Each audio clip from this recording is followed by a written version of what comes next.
మన దగ్గరకు చాలామంది మినాక్సిడిల్ వాడి రకరకాల ప్రాబ్లమ్స్‌తో వస్తుంటారు. అంటే వాళ్ళు సోషల్ మీడియాలో చూసి వాళ్ళ సొంతంగా మినాక్సిడిల్ వాడి కొంతమంది పడటం లేదని, కొంతమంది ఎక్కువ హెయిర్ లాస్ అవుతుంది అని, కొంతమంది ఎంత వాడినా జుట్టు రావడం లేదని, ఇలా రకరకాలుగా చెప్తూ ఉంటారు. అసలేంటి మినాక్సిడిల్? ఎలా వాడాలి? ఎవరు వాడాలి?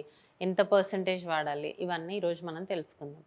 మినాక్సిడిల్ ఏం చేస్తుంది జనరల్‌గా అంటే, మనం హెయిర్ ఫాలికల్స్ దగ్గర అప్లై చేసినప్పుడు, ఆ హెయిర్‌కి బ్లడ్ సర్క్యులేషన్ ఇంప్రూవ్ చేసి, హెయిర్ థిక్‌నెస్ అండ్ గ్రోత్‌ని ఇంప్రూవ్ చేస్తది. సో, ఈ మినాక్సిడిల్ అనేది 2%, 5%, 10% ఉంటుంది.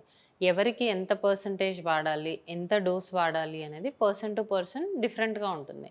సో, అది మీకు డాక్టరే సజెస్ట్ చేయడం ఉంటుంది. అండ్ వన్స్ మినాక్సిడిల్ యూజ్ చేసిన తర్వాత, ఆల్రెడీ డ్యామేజ్ అయ్యి ఉన్న హెయిర్ ఏదైతే ఉందో అది రాలిపోయి కొత్త హెయిర్ అనేది స్టార్ట్ అవుతుంది. అంటే ఉన్న హెయిర్ థిక్‌నెస్ అనేది తర్వాత స్టార్ట్ అవుతుంది. సో, ఈ ప్రాసెస్ జరగడానికి 6 వీక్స్ టైం పడుతుంది. ఈ 6 వీక్స్‌లో హెయిర్ ఫాల్ ఎక్కువగా ఉందని చాలామంది మళ్ళీ ఇచ్చిన 2 రోజులు, 3 రోజులకే వస్తూ ఉంటారు. సో, హెయిర్ ఫాల్ అనేది మినాక్సిడిల్ స్టార్ట్ చేశాక ఫస్ట్ 6 వీక్స్‌లో ఉండడం అనేది కామన్. సొంతంగా వాడకుండా డాక్టర్ కన్సల్టేషన్ తీసుకొని స్టార్ట్ చేయండి.